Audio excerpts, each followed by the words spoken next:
So in the second problem, it says, how can you explain the fact that you push on a railroad car and yet it does not move? How can you reconcile this with the second law, which says that an acceleration must result when a force is applied? Well, again, that's not really what the second law says. The second law says that acceleration equals F net over m. Not just applying a force is going to generate an acceleration, but is net force on this object. So when you push on a railroad car, yes, you might apply a force in this direction. Maybe you push with 100 newtons worth of force.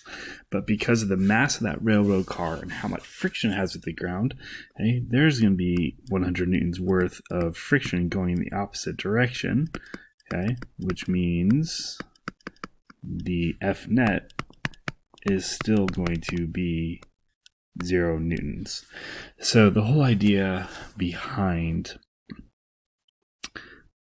things moving, things accelerating, is not just the fact that a force is applied to them, it is the combination of all the forces that is acting on them. So in the case of a giant railroad car, the force on it might be 100 newtons, might even be 1,000 newtons.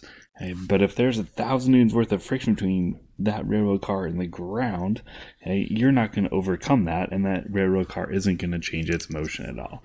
If we took friction out of the equation, we put that railroad car in a frictionless surface, okay, or we put it suspended up in the air, you apply that 100 newtons worth of force and there is no friction, yes, then you would get an acceleration in that direction that you push to the right.